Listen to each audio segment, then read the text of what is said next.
Coming up, there are so many incredible Disney World resort properties, and your family probably needs to experience them all. And maybe you can even experience more than one at once. We're going to dive deep into what it means to split stay at Disney World and how you can coordinate it to make sense for your family. And then at the end, Becky is going to give her own very different rendition of Lightning Lanes. If it was the difference of me getting to stay there and not stay there, yes. I would only do it for deluxe after hours if it was the least expensive option. Hey y'all, it's LJ here, owner and founder of Smart Moms Plan Disney and Smart Moms Travel. We are so glad you're here for another episode of the Smart Moms Plan Disney podcast. Now, here's your host, Allie. Hey there, everyone. Welcome back to another episode of the Smart Moms Plan Disney podcast. I am your host, Allie. Today, I am here with Becky and Stacy, feeling exceptionally energized today as we record this. 2026 Disney World vacation packages have been released. It's so exciting. They dropped it on us like a big old bomb last night. Had no idea it was coming. And now we're 2 calendar years spread full of opportunity. Are we ready to plan our trip for next year? Yes, we should get one on the books for sure now that we can. You all, I'm like, what am I doing in 5 minutes? And you're like, what are we doing in 2026? I'm telling you what, I live my life literally so minute by minute and day by day. And Smarties know I need my paper calendar. I cannot think far ahead. Like, I'm leaving for Disney World as we're recording this tomorrow morning on a flight that leaves at 7 o'clock. There's nothing ready to be packed, not even pulled out of a drawer. I am so last minute, last second, but Disney World tells me I can plan a trip a year out, a year and a half out, 2 years out. I'm ready to rock with that. Well, Allie, your paper calendar gives me such anxiety. What if your house burned down? What if the dog spilled water on it? What if you forgot it at the airport? What if, like, there's so many things that could go wrong that if you were just living in a cloud, it's gonna be there. I mean, none of that's ever happened. I don't know what to tell you. I will never let go. What's the first thing you would grab if your house is on fire? Mine's my calendar. Mine would definitely be my kids, but of course, most people would probably say their phones. Like, my life is in my phone. However, my phone is backed up. If this phone went to the bottom of the ocean, all of my pictures, all of my calendars, all of my everything is completely backed up. And does that give anybody else anxiety? Like, when I'm on a cruise and I'm taking a picture of the beautiful ocean and the sunset, I am so terrified that I'm going to drop my phone. Uncontrollably, anxiety comes from the idea of losing it, because it's just my lifeline to everything that I need to function as a mom, as a travel agent, as everything. I have never been able to get past this phobia of how complicated a cloud seems to me. I know that Apple products, which everything I own is an Apple product, I understand that they are self-backing up products and they all link together, and I should be able to get a new device. And every time I get a new device, I will say, like, all my stuff is still there. But I'm not doing any extra measures to make sure of it. It's so complicated in my head, even though I know it's not complicated, that I can't even wrap my head around what it takes to make them all talk to each other. And I'm probably even worse than that, because I have my photos stored in my iCloud, but then I also have them stored in a Google Photo app as well. You know what I think the issue on why I'm so obsessive about this is? We went to the University of Utah playing in the Sugar Bowl. This was, gosh, what, 2008, 2009 season. And they were playing Stacy's team, and they happened to beat Stacy's team in the Sugar Bowl. I don't remember that. I'm sorry. I don't think that happened. The history books show it. But guess what happened? We were still in this age of, are we digital or are we old film? Analog. Kind of realm. Yes. My camera went through the security at the airport, and none of my pictures from that trip are anywhere. I have no pictures from that trip except for the one picture that I took on my then digital phone that I sent to my in-laws that she sent back to me. So I have 0 pictures of that adventure to New Orleans, to the Sugar Bowl. It was devastating. It's like, picture it didn't happen. Stacy's thrilled. That's exactly right. Stacy That's exactly where I was going with this. I was like, I am so sorry that you lost memories that are recorded. However, that tells me that this didn't happen. We did not lose to you guys. That's what I know. I'm fairly certain that the Alabama fell to the University of Utah. Those were rough times. It's so funny when the three of us get on to record a Disney podcast, it can stray into football so quickly. So fast. And it can immediately become something like the NFL draft is this week as we're recording this. And by the time this is released, it's over. And I'm just so hopeful that my team doesn't mess this up for an entire season. Like, we need to get this right in 2 days. And all I really care about is where my Bama boys going. Where are they going to end up? That's all I really worry about. Do you ever watch them when they leave college? I try so hard to care. I really do. And it's so hard to just keep watching. I don't know why it's so different to me, but watching an NFL game is just so different. I agree but I feel the opposite. I agree about college. I can't get into it. It is the marching band for me. Hearing the marching band, the way that it brings this energy that doesn't come the same from a DJ at an NFL game. They're just not the same. Mm-hmm. But then why aren't you an OSU fan, which would be my favorite college team? Because of their marching band. Yeah, they have the #1 marching band anyway. No, I can't be an OSU fan. I didn't grow up in Ohio. I grew up in Utah. I went to every game from the time I was an infant till forever. Like, I was a season ticket holder 3 years past when I left Utah. I went to 0 of those games because it was in Utah, but I still kept my season tickets because they meant that much to me. Well, Smarties, if you're listening to our football talk, we are grateful that you're sticking around. I know. First, we apologize. We have very few life passions. Disney, of course, being up there in the top of them, and football close behind for the three of us. Maybe we needed to start a Smart Mom football podcast of our own. We might need to. We might be the only 3 people listening to it, but that's okay. We're the ones talking on it and listening to it. It's all it is. We celebrate. We got 3 streams. Yeah, we already do that. We already literally do that weekly in our little text thread. Yep. It's so funny because I really have 3 life passions, right? It's like Disney, dance, and football. If I'm not talking about my kids and stuff, right? Just that's like the Allie starter pack. Those are my 3 things that I need. My whole life has been that. Football is really the only new one. Always what I wanted in my life was dance, and I knew I was going to own a studio one day, which I do. I've always loved Disney. Being a Disney travel planner, I was never thinking that. Travel what? A Disney travel planner. Okay. I've been up since 4 a.m. booking some of you Smarties in your Disney vacations. I never thought that's what I was. Are you doing what you thought you were going to do when you were a little kid growing up? No way. Not even close.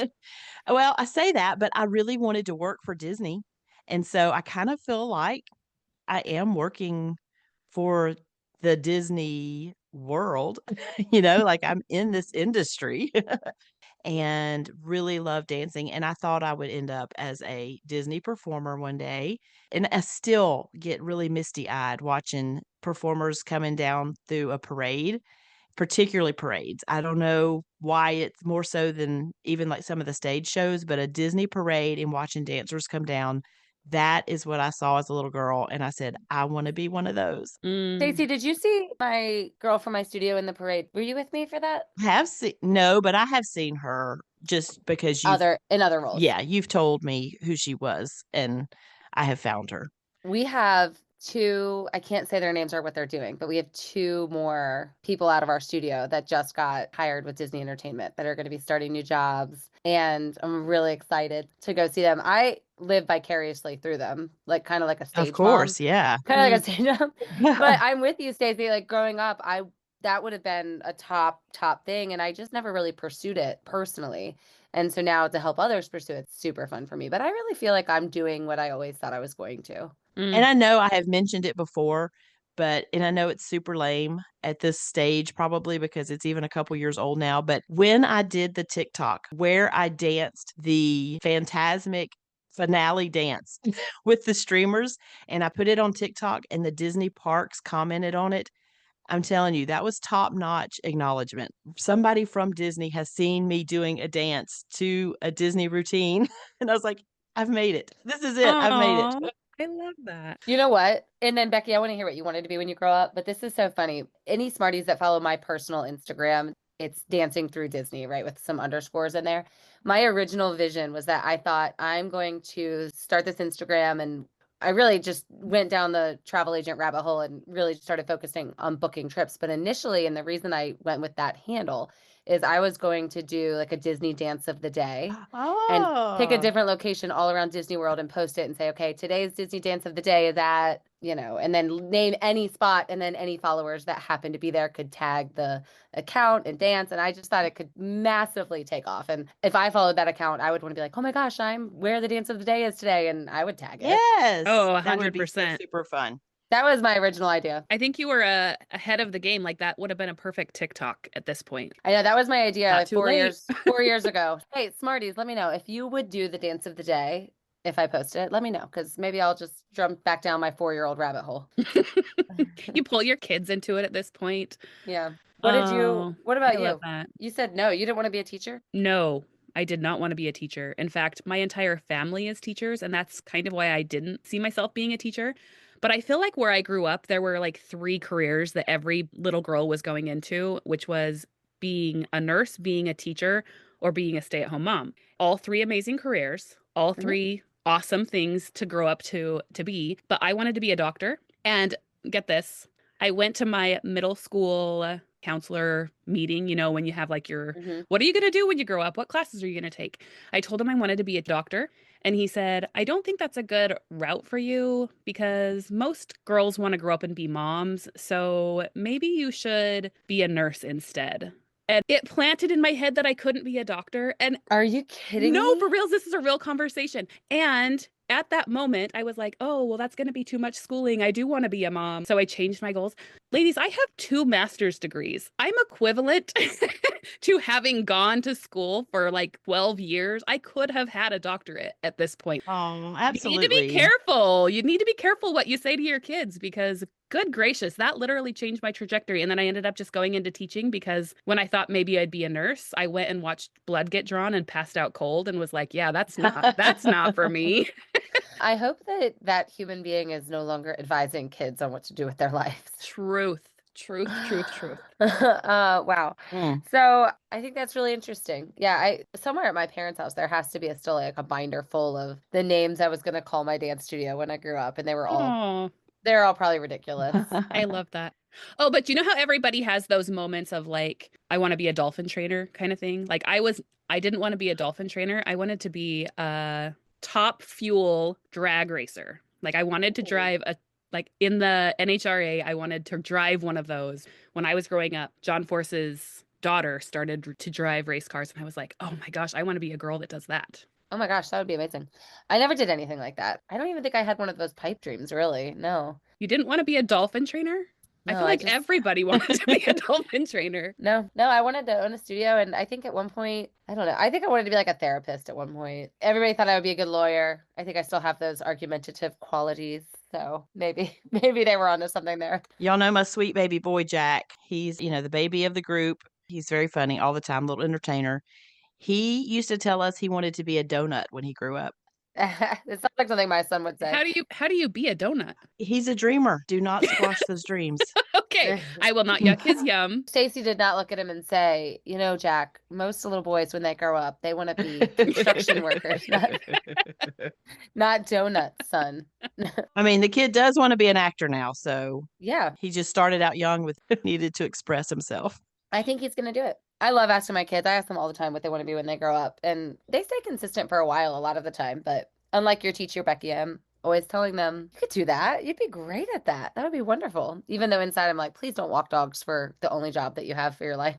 Like, it's fine if that's your passion, but you might not be able to do everything you want to do if that's all you do. So, like I said, 2026 vacation package is open today. And I did something many, many times this morning that are super relevant. I knew we were coming to record this podcast. And every time I paid a deposit on a package, I just kept thinking, oh, perfect for the pod today. This is perfect for the pod today. We are talking about split stays at Disney World. I think I did 4 this morning for different families. And what was interesting and what I can weave into this conversation today is a lot of them did split stays for different reasons. It wasn't the same reason that we were doing a split stay for each of these families. There were budgetary concerns and proximity concerns and just I want to explore all kinds of different reasons that we are going to break down. We get the question all the time as Smart Moms travel agents. Why should I do a split stay? What is a split stay? How does it work? And we're going to break it down today. And then at the very end, have some debates because I think especially the 3 of us, we love to debate. And we are going to figure out which resorts may make the best options to go together seamlessly for a successful split stay. when we come back. This episode of the Smart Moms Plan Disney podcast is brought to you by BabyQuip, the #1 baby gear rental service across the US, Canada, and beyond. There is nothing more difficult for my family with 3 young kiddos than when we are traveling. We're just out of rhythm without our things. We just feel out of step and our kids feel off. It can make our vacation feel so much more stressful than it needs to. With a wide range of baby and toddler equipment available, including cribs, strollers, car seats, toys, and more, BabyQuip helps give us some of that normalcy that our kids crave and we need as parents when we are away from home. When they're happy, we're happy. And by using local quality providers that are often moms, dads, and grandparents just like us and you smarties that are listening today, BabyQuip makes sure that you are working with somebody who understands the needs of your family firsthand. If you need it, they have it. All products follow strict cleanliness and safety protocols and are also insured to give you that extra peace of mind that you need to really enjoy your vacation. With convenient delivery to your location, whether it's a home, a hotel, a vacation rental, wherever you're calling, home away from home, they've got you covered. BabyQuip is available in over 1,500 cities, making it accessible. So whether you're heading to Disney World, Disneyland, or another travel destination, BabyQuip will be there for you. With their easy-to-use online platform, you don't have to stress about getting your products. Head to babyquip.com. Use code SMPOD, that's SMPOD, to get $30 off of any order of $150 or more. That's babyquip.com. Pack light, travel happy. All right, we are back and we are going to do something. We're going to kick it back old school. Original Smarties or people that have gone back into the Smart Moms Plan Disney podcast canon. You have heard our episodes where we do our sevens. It's really fun to go back to this format. I think it's an informative yet really fun way to talk about a topic. Basically, what we are going to do is take our topic today, which is split stays at Disney World. We are going to take each of the personalities of the 7 dwarves, Snow White's dwarves, and talk about how each of those personalities pertain to the day's topic. Super fun, really, really helpful as you are deciding if this is something that might be right for your family. And I gotta tell you, I don't think, and we're gonna break this down obviously, but there's not very many families or circumstances where I don't think a split stay could make sense. I split stay personally all the time. Not every single trip, but well over half of the trips, I'm doing a split stay. What about the two of you?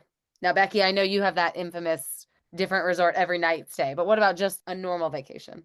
Most of my vacations up to Disney at this point are just 1 or 2 nights. And so I don't do as much split staying as I have historically. But it fits so many families for so many reasons. And I'm excited that we're diving in, not just like what it is, but some strategy behind it. And I think that our game at the end of this is really going to help people think through what they want to be dreaming of, because the possibilities are kind of endless on this. And I think you're going to figure out as you're listening what reasons for a split stay make sense for your family. And then that thought process will help guide which resorts really do make the most sense. Like I said, I have some examples that I booked today that are going to be fun to talk through.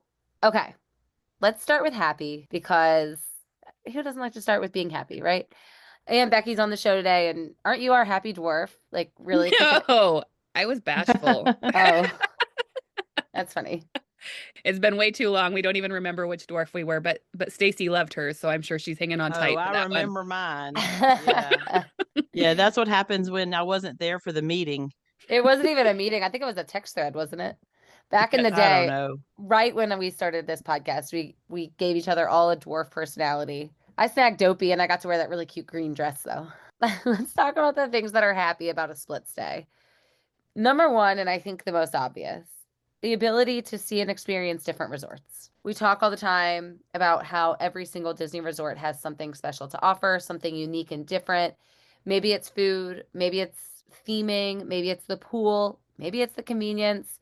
Something very special about this resort that can make it the best that Disney has to offer.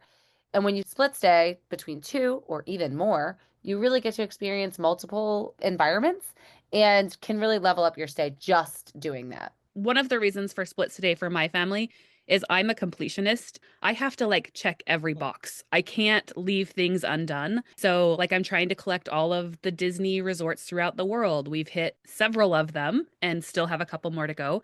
But I am down to 1 resort at Disney World left to stay at because of split stay. And Mhm. yes, and it's being able to go and spend time there and feel like, is this your vibe? I've learned things about resorts that I did not expect to learn. For instance, I thought I was going to be a contemporary, air quote, contemporary fan. Like that would be my place because I'm very like, I don't know, simplistic and I like clean lines and I like all of those things. And then when I went there, I was like, I don't think this is my place. There's a resort to match your personality, and I expected it to be the contemporary, and I was shocked at what my favorite one actually is. Is the resort you've never stayed at the Polynesian? Yes, the resort I've never stayed at is the Polynesian. And what is your favorite? Favorite as far as like what one makes me feel most at The home? one, yeah, that you were just What do referencing. you feel like is yours? Yeah, what your resort? Wilderness Lodge of all places, which is Mm, insanity I because didn't know that. no, I I didn't didn't. either. I'm not an outdoorsy person, but I think it gives me the nostalgia because my family owns a cabin up in Yellowstone area and it pulls back to that in my childhood. But Mhm. in the same sense, it's the grandeur. Like it is a beautiful, massive. Like glamping, I think I could get down with glamping. It's not what I do in my life, but maybe that's who I am. Maybe it has something to do with the fact that you can just let your toes breathe out in the wilderness and feel like you're just in the I open air. could. I could. I don't have to wear. I That's could wear it. flip-flops out by the geyser. I don't know. I don't think it's very good camping wisdom to go in your flip-flops. I'm pretty sure you're supposed to wear your hiking boots. Wilderness Lodge is glamping I'm if I've not ever seen it. camping. I'm Yeah, it's not camping. I'm no. glamping. Yeah, I'm that's not going to be glamping if I've ever walking seen through the fire pit. I'm it. not going Uh-uh. to fall into the fire pit. I'm not going to walk across glass, sharp stones. So experiencing different environments, obviously a big one. I think the most common reason that a family would decide to split stay has to do with a splurge effect. A lot of families really want a deluxe experience or even a moderate experience, but maybe it's not in budget for the length of your stay.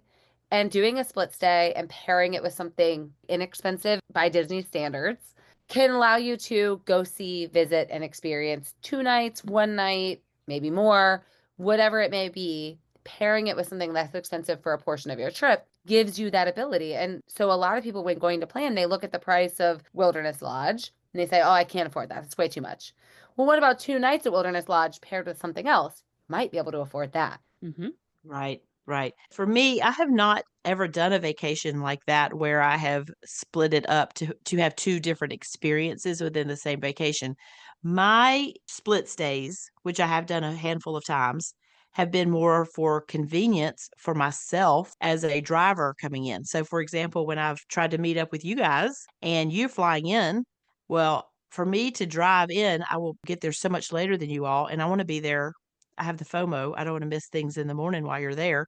So I'll drive a whole day early and drive down, and I'll stay somewhere else. Probably I'll stay at an All-Star for one night and then wake up the morning and meet you guys wherever we're gonna stay together. So that's been my experience, and even that is just a happy way to not make me feel like, "Oh, I spent this expensive night's stay and I wasn't even here for very long. I literally was just here to sleep." So to me, that makes me happy that there's just even an option to kind of save my money. And it's a very practical reason. Sometimes there are practical things for our vacations, especially, those check in and check out days. And it's nice to have that option. It does make me happy. Yeah, practicality and savings are a huge reason so many people decide to do it this way. Another reason, and one of the ones that, my family uses all the time is just strategy. Walt Disney World is huge. It's really, really big. And if you can avoid buses, maybe you strategize, you do certain parks when you're in a certain resort location and then you move. I like to strategize where I want to be, right? Maybe I like to start at the boardwalk because arrival night, I like to spend it on the boardwalk. And then maybe I like to switch midway to the monorail so that I can see Magic Kingdom. And then I do a combination of parks between that makes sense with monorail, walking boats, and things like that. So, strategy, practicality, budgeting, all reasons that a split stay could really, really make sense for your family. And regardless of the reason, you get the opportunity to then experience multiple properties, which is at the end of the day, the coolest part, regardless of the reason. Yeah, although I don't know that I would say that it's all happy. There are definitely reasons to do a split stay, but dare we jump into the grumpy side of split stays because it's definitely not for everybody. If you're only there for a short amount of time, I don't know that changing resorts is the best use of your investment in your vacation. Yep. For me, I'm going up for 2 nights. I don't want to spend time moving the car, moving the suitcases. I don't want to waste time changing resorts. I just want to have my home base and let my stuff be there. So for a short stay, that might not make the most sense for you. We did an adult trip and we only went for, I think, 3 nights total. We started the trip in a 2-bedroom villa at Saratoga Springs. Maybe it was a 1-bedroom actually. Whatever it was, we were in a villa at Saratoga. And that was awesome. And we had so much space and we had the full kitchen and we were there for 2 nights, walked to Disney Springs, ate at the boathouse. But then we switched to Riviera for the last night. We did not like losing the space, but as adults, I wanted my friends to experience the Riviera. And there are very slim, I think, reasons when you're in a short stay, like you were just referencing, where it makes sense. But I think you can make it happen. But like I said, we only had 4 adults. We didn't have any kids with us. And so I think that made a big difference. Packing can be really tough. I'm a really organized packer. I've talked about my Ziploc method a lot. It saves me on our family's Disney cruises because cruise rooms are so small that I'm constantly repacking things that I know we're finished with. If it was a themed outfit or something that got dirty, I'm putting it back in Ziplocs and going ahead and putting it in my suitcase. I do that same method when we're doing a split stay, right? So I only take the Ziplocs out that I'm using at this resort, and then I repack and put them away as I'm finished. And then that way it's not feeling like a monumental task to repack. The hardest part to me is like that toiletry bag or the wet bathing suit. I think that the moving of all of your things is one of those things that definitely lives in the grumpy. It absolutely can be done. It absolutely can. And I think if you are a type personality that has all of those details figured out, I think you can do it. I mean, even if you're just to throw it in the suitcase and go, you probably could make it work, but it's not necessarily going to be best case scenario. But there's other things associated with split stays that are also things to keep in mind that won't necessarily be the best case scenario. For instance, the number of park days on your ticket. You're having your ticket attached to one of those reservations. Or if you're doing a dining plan, that's not going to follow you to your split stay. It's going to be a separate thing. And so there's things you have to keep in mind when it comes to, is this the right fit for my family? It just takes a lot more thinking. I mean, we're already talking about how much we have to think and plan for Disney. And this is one more element that when it comes into play, particularly for me in a car, I won't take everything in. So I'll have a separate bag for the first night where I'm going to be at the one stay and another bag I leave in the car. But then you have your toiletry bag. And I have been very grumpy when I get into that first resort and then I realize I did not bring everything in and it actually is in the other suitcase. And I do have to go down to the trunk, open up my suitcase in the trunk. So there are some parts of it that it can be grumpy. I do think it can be outweighed by all of the other things, of course. But the other grumpy thing for me that I really want to just put a reminder out there for someone who is a driver is to think about how are you going to get your car to the next place? Are you going to go to the park one morning and then try to finish up at another resort? Well, your car is still back there. You know, at what point in the trip are you going to move your car? And it just sometimes can be a little bit of a hassle. Think, think, think, plan ahead. I am always so grateful I don't have a car during split stay because we do pack up all of our things. We call Bell Services. They pick it up. We go to the parks. We return to our new resort. They bring us our bags. It is the easiest thing. I am grateful I don't have my car. I think that is, Stacey, I'm so glad you said it. And I referenced a couple of split stays. I want to go back, Becky, to your point. You said tickets and things may not last. So 2 examples that I did this morning. I had a family that has a pretty decently long stay and they have an 8-day park hopper in their package. The ticket is linked to the first portion of their stay and the expiration lasts through the second portion. So they are covered. They are good to go. No problem at all. Their ticket is going to last. They chose to put the dining plan on the first portion. They chose not to put it on the second portion. They were like, we're going to focus on all of our character meals first and then not the rest. So actually that grumpy when it comes to dining plan can really become a happy because maybe you don't need a dining plan for 10 days, but you want it for 7. Well, you can do it this way. Another family had a bit of a shorter stay and only has a 4-day base ticket.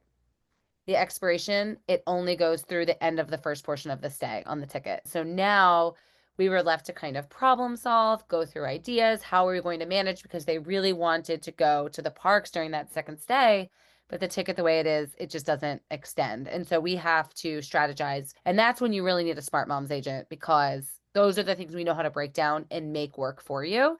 And it's just not a blanket answer. When it comes to a split stay, maybe your ticket will be valid the whole time and maybe it won't. And there are specific factors that determine that.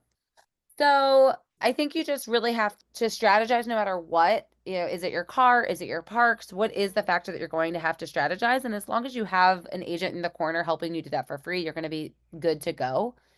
What about reservation days? Kind of grumpy, right? Because your 60-day ADR and your 7-day lightning lane, it's now going to happen twice Mm-hmm. when you have a split stay because it's 60 days from each check-in for dining. It's 7 days from each check-in for lightning lane.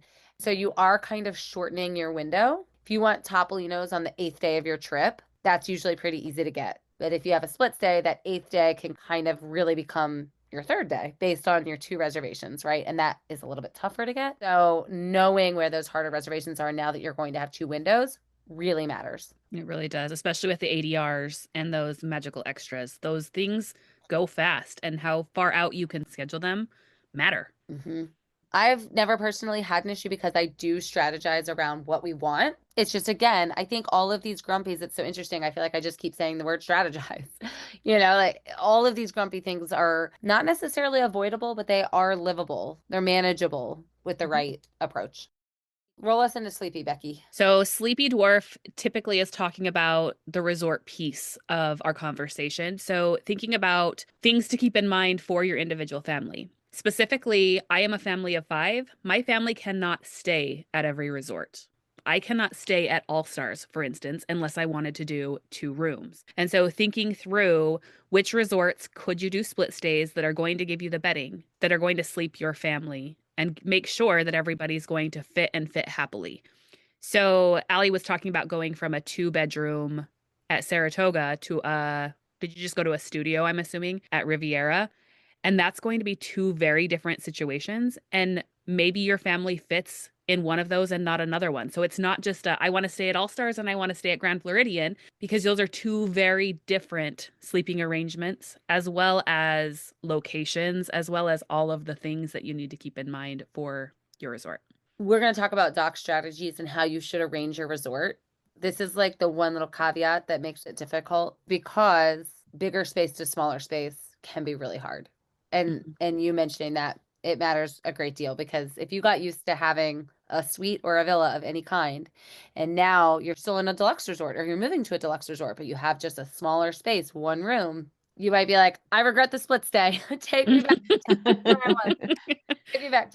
Here's a Sleepy reference that is not going to be regret. If you are doing a split stay where you are moving up to a deluxe resort in the end, and you have been sleeping on a value bed and you move to a deluxe bed, you will feel it. That is a good change in your sleep. It is so nice. And there are things at a deluxe like Allie was able to experience. She was able to get a mattress topper on our trip when she was in her 5th sleeper. Those are not available unless you're at a deluxe. So there are some definite benefits in this split stay. You can really experience nicer mattresses, pillows. Yeah, it's worth it. This is where it can be really happy. We're doing a happy and a sleepy here. I have a challenge. Can I challenge? Sure. I'm always with you. Don't, Uh-huh. move. You say move up, right? What if you are going from a suite at Art of Animation to a studio Mhm. at a deluxe? You still think it's the best move when you lose the space? Well, I'm talking sleepy here. And I think the mattress and the bedding situation, sleepiness is definitely better. Is that what you're asking me? Well, yeah, I mean, I'm talking sleeping too, sleeping arrangements. Yeah, but the Art of Animation bed is a double. I mean, that's Or a for me, I'm pull-out 6. couch. Yeah. Yeah, or a pull-out couch. So, yeah, I mean, I would rather have bed space than floor space. For the record, I don't disagree with you. And I like the way you just said it. Bed space over Yeah. floor space. I just think that there may be some listeners that may be worried about that, some smarties thinking Mm. about that when they're thinking about the room accommodation itself for sleepy. I think it's important to really decide, and I love the way you just said that. Bed space over floor space, or however you worded it. That was good. Mhm. Let's move right into bashful then.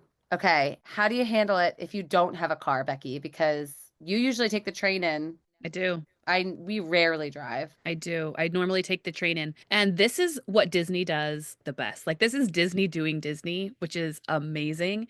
So if you don't have a car with you, you still can use Bell Services to have them shift your luggage for you over to the next one. Stacy has a car with her most of the time. I would say pretty much always. 100% of the time, yeah. Except for when we get her to fly in. Yeah, about 99. And so if you have a car, great. Throw your stuff in your car, drive to your next resort. Great. Or you don't have to do that. You can have Bell Services pick up your bags and they will move them to your new resort. When you get to your new resort, then your luggage is there and ready for you to use when you're over there. Of course, they're going to be out of your line of sight. You're not going to have access to them during that transition. But if you're at the park for the day, what an easy thing for the Bell Services to be able to do that for you and just make life so easy. Yeah, absolutely. So my bashful is a little different than that. And this is really just, it might make me sound a little bit like a redneck from Alabama. I don't know. But my bashful is the idea of coming up being a value level resort stayer my lifetime, right? We would stay, even as with my family as a child, we would stay in a value type hotel. And with my 5 children through the years, we have not been able to ever have all 7 of us in a deluxe at the same time. So when I first did a deluxe resort at Disney World, when it was just my husband and I was bashful because I was like, this is fancier than I'm used to. I don't know the rules here. I don't know how to handle the concierge type feel that there was with someone wanting to take care of me. You know, I did not know how to respond when somebody wanted to bring my bags to me. That was my bashful. So y'all have any tips on what you tell your clients for handling this new upscale version of a resort stay? I just tell my families that I work with to let Disney be Disney and do their thing. They Mhm. want to make this easy. They want to make this a good experience. And the less stressful it is for you, the more accomplished any cast member working for Disney is going to feel. And I say relish in it. Soak it all up. Don't lift a finger. I completely agree. I was not raised that way, Stacy. We're staying at the Motel 6. My mom brings a frying pan and makes a loaf of peanut butter sandwiches. Yeah. We were the value family who would Mhm. make vacation happen on pennies. So the first time that I ever stayed at a deluxe resort, it was like a whole entire different world and things that I didn't even take into account that I should have taken into account. Like if you're going to use Bell Services, then you should be tipping Bell Services. So take some cash with you Mhm. are things to keep in mind. So just be aware that your Smart Moms agent is there to support you through all of these conversations. And if you're going into a realm that you aren't feeling comfortable with, ask the questions. Don't be afraid to ask the questions. Yeah. Absolutely, absolutely. And I do agree. The idea of using Bell Services to bring my luggage was so freeing. I just took the chance that it was going to be okay. I was afraid it was going to be super awkward having to deal with that and talk with them and tip them. I was just so nervous about it. And yet when it was done, I was like, wow, all of my stuff is in my room and I did not bring it. This is so awesome. Amazing. Yeah. Yeah. And now I love it. And most of the time it's getting transferred while you're out playing at a park. Yeah. Great. Yeah. It's just so easy. I love Disney. Let Disney be Disney. That's great. All right. Let's talk about sneezy. We've already touched it. I think it's the number one sneezy thing to avoid. That's what we do for sneezy around here on this podcast. Avoid going backwards. Avoid going backwards. Yes. Do not start at the Polynesian and then split stay and transfer to All Stars. Both are great properties. Absolutely wonderful with wonderful things to offer. But if you've just spent 3 nights at the Polynesian and now you're going to go spend 4 at All Star, you are going to feel a little bit sad. It's very hard to leave that view, that ambience, that environment, the deluxe resort, the moderate resort where you may have had a water slide and a hot tub, and then you're going to go to your value stay after. I think you're going to regret that, and you're going to think split stays are terrible, right? Maybe you feel really bad. You have to just do it the right way. Here's where my question is for you, one of you, either one of you. What if I am going on a Sunday to a Saturday and I really want deluxe after hours, and those are only on Monday and Wednesday of the week I'm going? Do I still start value and miss deluxe after hours? Or do I start deluxe and then move backwards? Do not give up the deluxe after hours. I would say that is the best of the best when it comes to benefits of staying at a deluxe resort.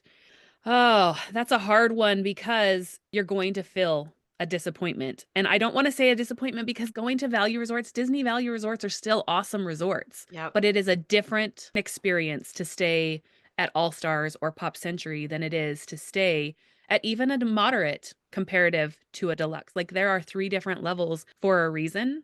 I would not give up the extended hours. I would be willing to take the downgrade for extended hours. Yeah, I think that's the only exception. I would really encourage trying to change up the dates if at all possible. I don't know. What I would really try to say is, let's just see if we can make it work where it's not a split stay and you stay deluxe the whole time. Yeah. Let's work on that because it will be hard. Yeah, all of the advice we give and all of these recommendations, all the happies, all the sneezies, everything is a pretty broad generalization. And then there's always that one sticking point. Is your ticket going to last long enough? Are you going to get all the perks for staying in this resort? What does it look like for your specific vacation? And then you kind of branch out for there. So these are generalized tips and strategies for split staying, but it doesn't mean you can bypass the conversation from what makes the most sense for what you are trying to do with your family. Dopey, my guy, love him.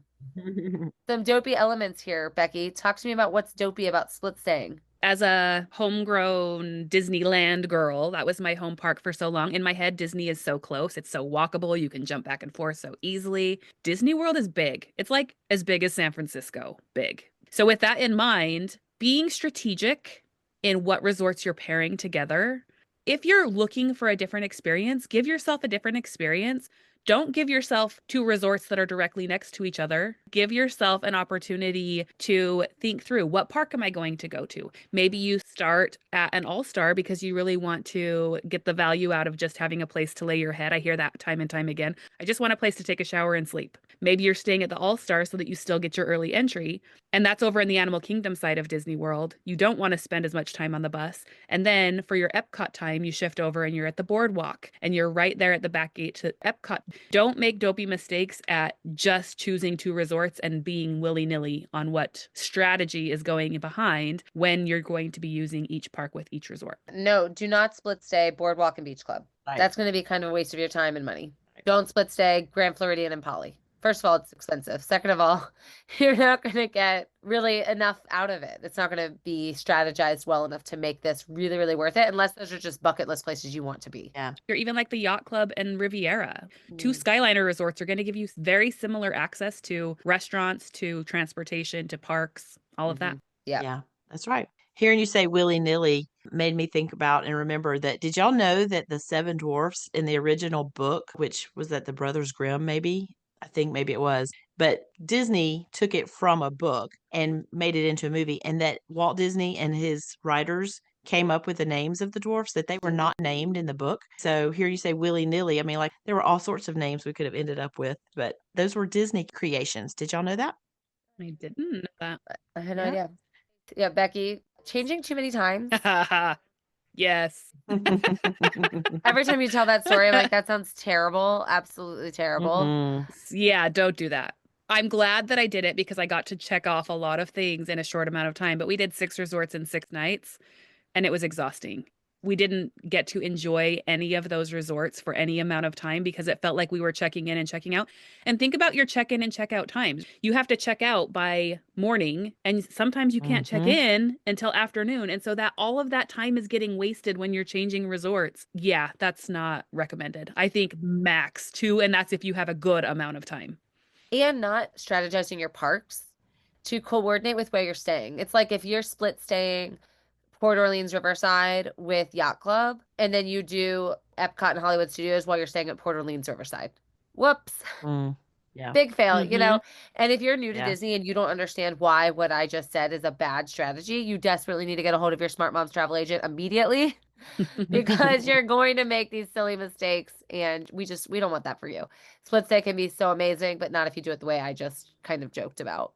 And then Doc, we've kind of rolled into every single one of our dwarves here. Planning a rest day at the nicer resort maybe is one we haven't talked about. If you're going to have a rest day, let it be the day you switch and where you get to spend just a whole down day at your nicest resort you're going to be with. Yep, yep.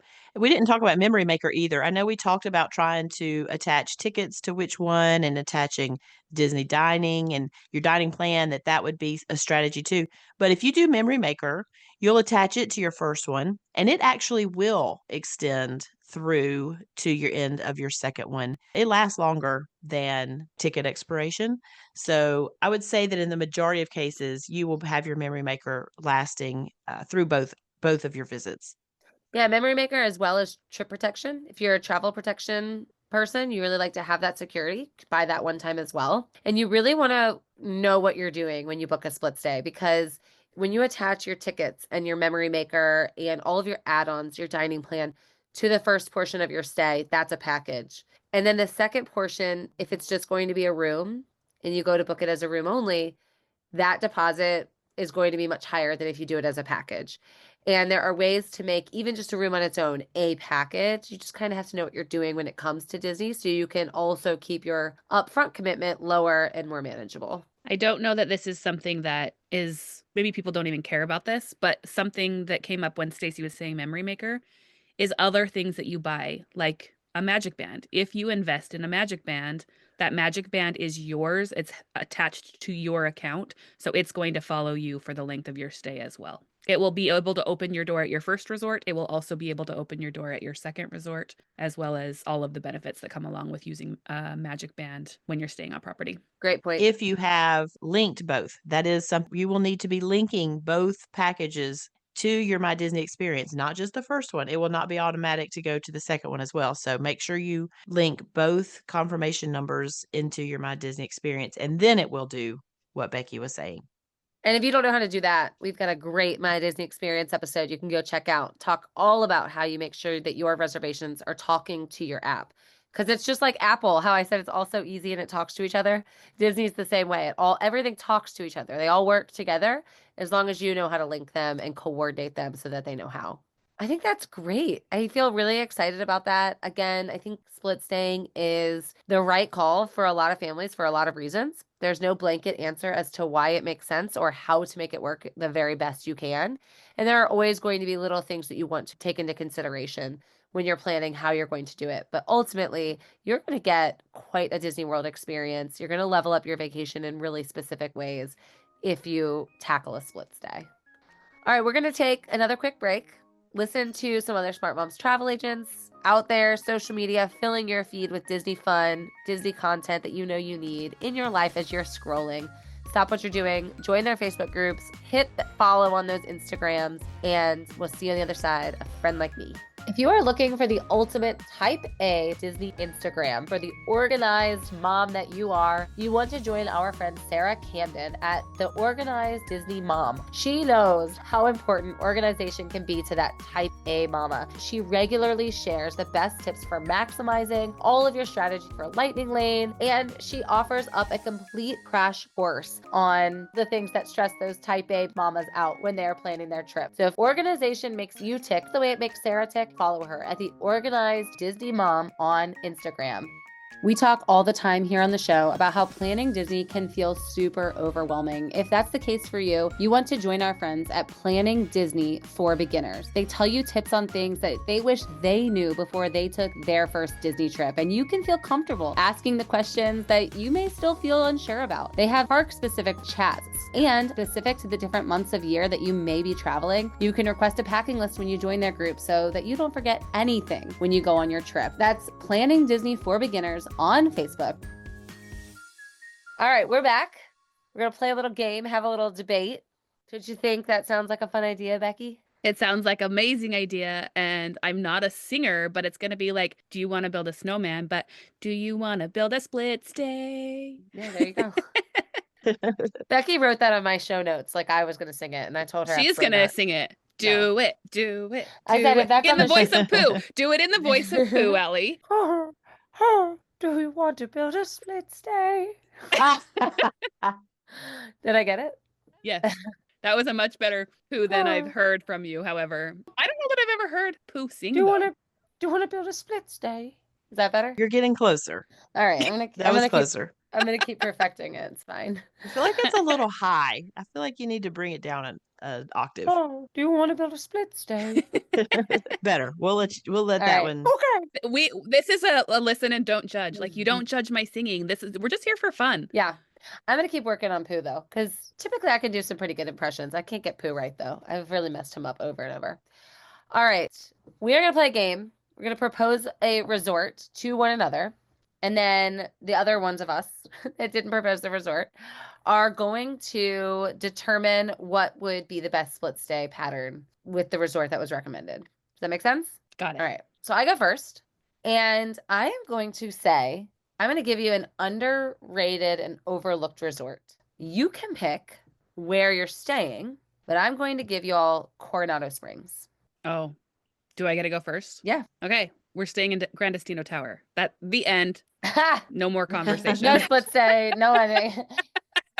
No need to split stay. No, you do want to split stay with Coronado, because Coronado, you get the feeling of being deluxe without paying the price tag of being deluxe. This is not saying Coronado Springs as a whole. We're saying Coronado Springs Gran Destino Tower gives you that deluxe feel without paying the deluxe price. However, you don't get extended hours because it's not a deluxe resort. So I'm going to pair my nights at Coronado Springs Destino Tower, have the beautiful view overlooking the lake or looking out over towards Epcot and seeing the fireworks that direction. And then I'm going to pair that with a deluxe resort. I'm actually going to choose, I think I'm going to choose Grand Floridian, because Grand Floridian's going to move me from the Epcot area of Disney World over to the Magic Kingdom area. It's going to put me in the line of sight of Magic Kingdom. It's going to put me on the monorail, and it's going to give me two very different experiences while still getting the best of both worlds. Okay. Stacy, what about you? First of all, this is not at all how I thought we were playing this game. No, my brain is shifting. My brain is shifting. We come up with games all the time, and then there's always, without a doubt, one co-host that's like, "That's the game we're playing." Well, it's just, I think as well as we communicate with one another in some areas, in other areas, our brains are so totally different. I don't understand. And are my hands clear? Yeah, actually they are. Yeah. Why? You are now officially the ghost of Allie's Stacy past. looks dead. She looks see-through right now. Oh my gosh, what is happening? I know you guys can't see, so that's pretty funny, but Stacy actually looks see-through right now. Why? And I'm going to be the me version that you all describe of me. That is, I see exactly what Allie's saying, and she's right, and I see exactly what Stacy's saying, and she's right, and you guys both are right, and it's okay because we're gonna go forward with where we are. Can I tell you what I was thinking with Coronado? Yes, please do. Well, no, not yet. You can skip me. Just skip me on this one, fine. because I'm catching up and I'm invisible. She's not even here. I was thinking that I would want to stay in Destino Tower as well, but I think we'd have to be very mindful of the budget, right? Because Destino Tower can be double the cost of staying in the village at Coronado. So that means you have to be a little bit more mindful of where you're going. Believe it or not, Wilderness Lodge has some really good pricing. You can get great promos and lower rates at Wilderness Lodge when it comes to the deluxe standard. I think it's one of the least expensive options. And so in my mind, I was thinking, okay, well, we can get into the Magic Kingdom area. We can get deluxe. We can get Becky, I didn't even realize it was your resort soulmate. And we can stay in the tower. And I think budget-wise, they could be harmonious. Realistically, you could be paying similar for Destino Tower versus a standard room at Wilderness Lodge. I actually one of my other considerations with Coronado, what I was thinking was jumping over to Animal Kingdom Lodge for that same reason, because Animal Kingdom Lodge, unless you're paying for a Savannah view, you can get some pretty decent rates over at Animal Kingdom Lodge. If you're willing to have your Savannah view be from a public balcony, would you split stay Animal Kingdom Lodge if you weren't Savannah view? If it was the difference of me getting to stay there and not stay there, yes. I would only do it for deluxe after hours if it was the least expensive option. Personally, I'm like, if I'm split staying with Animal Kingdom Lodge, I need animals off my balcony. Yeah. If I had an animal lover as a kid and there was no way I could make even one night in the Savannah view work, I would make it work to stay one night. Fair enough. Yeah. See, that's what I'm saying. These are considerations, right? No one answer. All right, I have a thought about what you had asked previously about going backwards with your deluxe first, and then you mentioned about the deluxe extended hours being a Monday and Wednesday, this is actually a really good situation. I think you could easily do the deluxe Wilderness Lodge and get your Monday, Wednesday extended hours, and then move to the Grand Destino Tower, but go club level. And then you don't even feel like you're stepping down. It's a great point. I worry about the budget, but it's a great point. Yeah, the club level does bump it up a little bit, but you're doing club level at a moderate. And you could have done dining plan on your first half at Wilderness Lodge, drop the dining plan for the second half and do the club level, and you're still going to have some food available to you. It's a great point. Great point. And I honestly feel like in those two situations, if you are going to Destino Tower in either way, with or without the club level, it's going to feel like a very upscale step in where you're going. You're still going to have a water slide at the pool. You're still going to have a great experience in a beautiful resort. Mm-hmm. Ooh, good conversation starter, me throwing out Coronado Springs to start. Very true. Even though it wasn't how we agreed to play the game, but that's beside the point. Am I the one that messed this up? Yes. I am. But it's fine. Yes, but it's fine. But it worked. It's completely fine. It's completely Let Becky and I show you how it's supposed to be. I thought Stacy. I'm sitting over here thinking Stacy messed it up. No, Allie, you were supposed to say your resort, which was clearly the Polynesian. Yes. Okay. We've got this. We've got this. All right. Here's how we're going to do it. I'll go next. Okay. Okay. I'm going to tell you, Smart Moms Travel Agents. This is like when I thought Ariel on the pool episode, like slide down the zero. This is what we get. This is what we get for Allie being so busy that she can't read the whole text thread. She can't read my directions. I did read the text thread and I read the outline. Yeah. Stacy didn't read the outline. No. It's fine. Fine. It's all good. It's all good. All right. So here's how we were originally speaking of this game. I was going to tell you, my Smart Moms Travel Agents, that I would like to go to the beach club. I really want to make it work out for the beach club. What suggestions do you have of a resort I can pair it with that will help me reach my dream of ending up at beach club? What stopped you from staying at beach club in the past? Was it the price? It is the price. The price is going to be the toughest thing. I was a travel agent at work right there. That was very good. I like those questions. All right. So we're staying at the beach club. Allie, do you have your pair yet? Well, I think a lot of the answer comes down to what Stacy's answer is, right? Is it price that stopped her from staying there? Mm-hmm.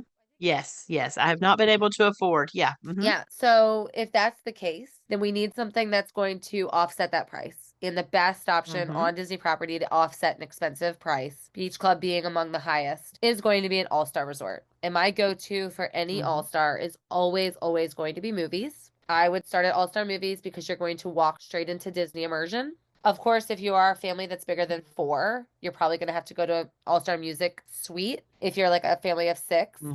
If you're a family of 5, I'm probably going Port Orleans Riverside because it's probably going to be less expensive than a family suite. So basically what I am thinking is the least expensive resort option available to my family size. If I'm a family of 4, it's probably movies. 5, it's probably Port Orleans Riverside. 6, it's probably All-Star Music. And that's what I'm pairing because financially, that's what I need to do to offset the higher costs that I'm going to incur once I go to beach club. And I would also take it a step further to say, let's just say I'm a family of 4, even though my personal family is a family of 5. If I'm a family of 4, I go to All-Star Movies for the immersion. I'm also going to make sure that I do Animal Kingdom and Magic Kingdom during my All-Star Movies stay. Switch in the middle, do a pool day at beach club, and make sure I bookend it and cap the week with Hollywood and Epcot for the better transportation. I like it. I like all of this, except knowing my friend Stacy, she is very tall and she wants extra room to spread out a little bit. So knowing that her family has traveled with a little family of 4 trying to fit inside of one of All-Star's basic rooms, and it does not work well for my 6-foot+ friend. So I'm going to still stick with All-Star because she wants a little bit more space, but I'm going to say All-Star Music in a family suite to give an extra bathroom, some kitchen space, some space to spread out a little bit more with 2 TVs, all of the reasons to consider that. And I actually prefer the suites at All-Star Music to the suites at Art of Animation for several reasons, which might be a different conversation for a different episode. Then shift over to the beach club because the beach club is going to give you the amazing pool with the sand bottom and the closest you can absolutely be to any park is that entry from Beach Club into the back space of Epcot. Yeah. Love it. Yeah, that's all Love good it. points. Really good. All right, friend. Becky, that's going to be you. All right. So I am dreaming of taking my family on vacation, and I really, really, really want to stay in a bungalow at the Polynesian. I don't know how I'm ever going to make this happen financially, but I need to be able to fit this in to a conversation at some point in my life. How am I going to make this happen? You're going to go stay in the bungalow for 2 nights and you can't split stay anywhere. Oh man, that's kind of Honestly, too real. honestly, though, I mean, you're looking at one of the most expensive properties that you could possibly turn to, right? Thousands upon Yeah. thousands of dollars per night. If I'm in a dream world, my pairing would be ideally maybe Pop Century. Financially, I'd probably have to look at a standard room. I'd want to do preferred because Pop is huge. But the reason I would go this way is because number one, it's value. And if I'm shelling out bungalow money, then I need to trim back. And so I'm looking to a value property. If at all possible, I would like to avoid the buses. Staying in a bungalow means that you're going to be in the Magic Kingdom Resort area. You're going to have a boat and the monorail to Magic Kingdom. You're going to be right by the TTC to take the monorail to Epcot. If you can go to Pop Century, you have the Skyliner to Hollywood and Epcot. And I'll take you a step farther, and I will say you're going to do Epcot on your change day. So you're going to take the Skyliner from Pop Century, preferably on an extended evening hour night when Epcot has extended evening hours. Yeah. You're going to leave Pop Century, take the Skyliner to Epcot, stay all darn day, and get extended evening hours because it's your bungalow check-in day. Then you're going to take the monorail home to the bungalow, and that's like a perfect trip. I like it. We're dreaming here. I'm going to dream that my client can actually, Becky, you are going to have more money. That you didn't say that this was, or did you say that this was a money situation? We're going to pretend you have enough money to do the bungalows, and we're going to get you over at Caribbean Beach Resort. This is just going to be a nice tropical vacation from start to finish. You're going to have your little beach setting there, and you're going to feel really in the mood there, and that's going to be great. And you'll have the Skyliner experience. In the mood for Becky means different things than all of us. Um, so you're going to enjoy your beach setting there at the Caribbean Beach Resort. You're going to have your Skyliner option to get there to Hollywood Studios and Epcot, and then you will do your transfer over to the Poly into the bungalows and get the monorail experience as well. I do like that. Bottom line, you're on the Skyliner, and that's what really matters most. 100%. However, I think from my perspective, what I would weigh in here is if the bungalow is what I was looking for, which is what I was looking for, I didn't care about after hours because I just want to be in the bungalow. Mm-hmm.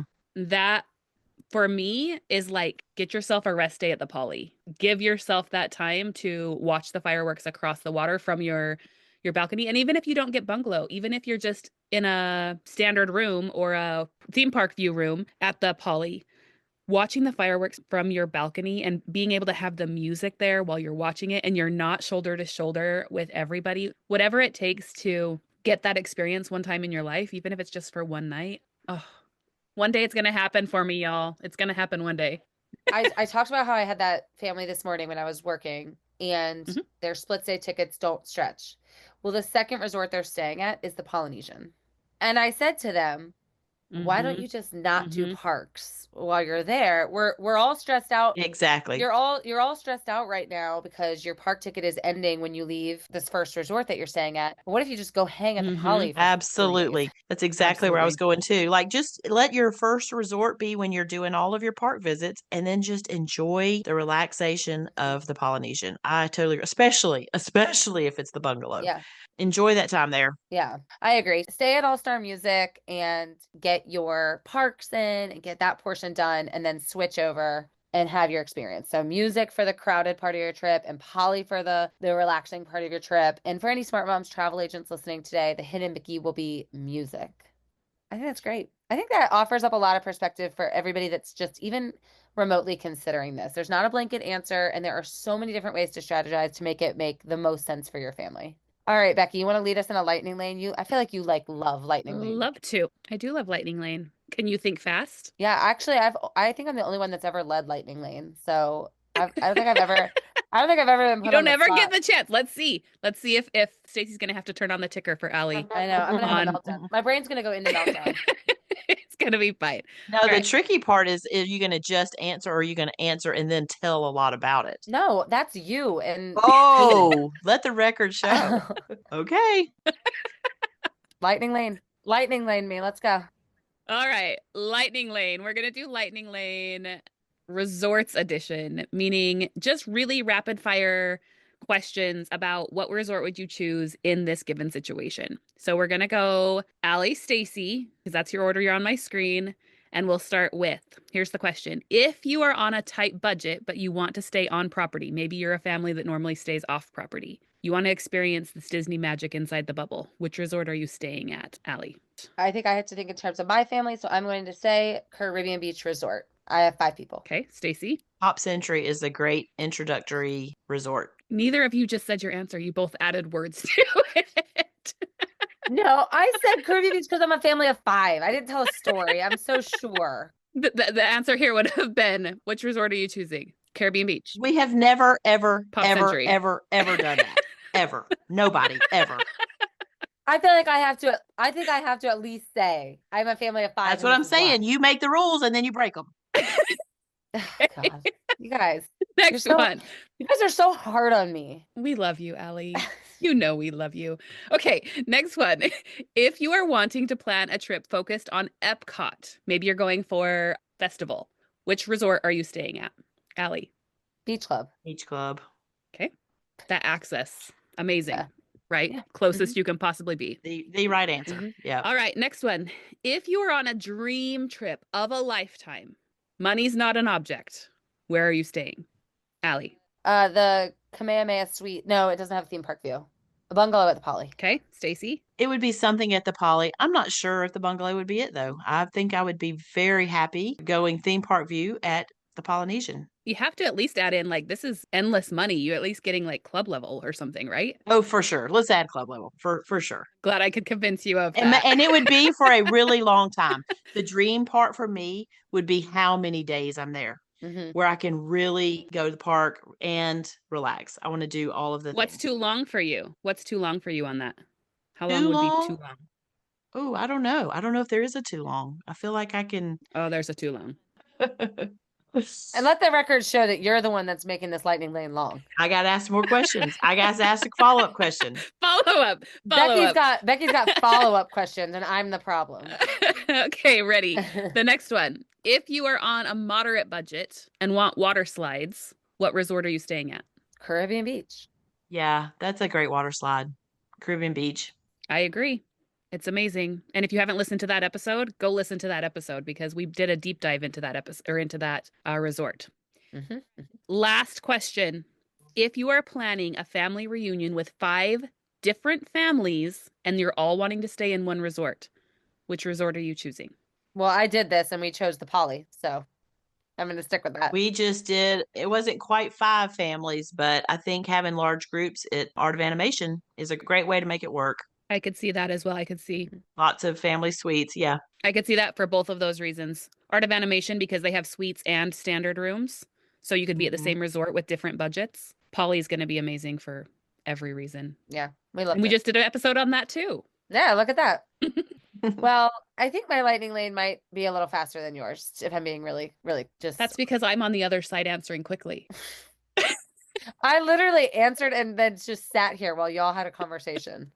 Oh, I love you all. All right. I love you all. I think everybody needs to do a split stay. You gotta experience different places, and there are many, many ways to make that work. This podcast, hosted by Smart Moms Recommended Travel Agents. If you don't already have one, we'd love to help you. Fill out that link in the show notes so that we can explore these types of options. Or, of course, if you already have that recommended Smart Moms Travel Agent, shoot them an email. They will be happy to assist. That's going to do it for us this time on another episode of the Smart Moms Plan Disney podcast. And until next time, we'll see you real soon. Amazing. You call it debating. I call it telling Allie why she's wrong. You guys are. That needs to go home. You guys are. Put that in. Yeah, you could say there. We're in Bashful, right? Becky, you're in because if somebody's singing, it's not me. I'm not saying. What are we singing? You don't know, Stacy. I don't think you read our I don't think you have the outline. outline up. Yeah. I did, but I moved it down. Hold on. Yeah, I'm not singing that. Come on, Beck. Let's have it. Actually, I'm gonna take that part out. Coming I up. had to put my dog. Oh, go for it. My bad. Forgot. It's great. Lord have mercy. All right.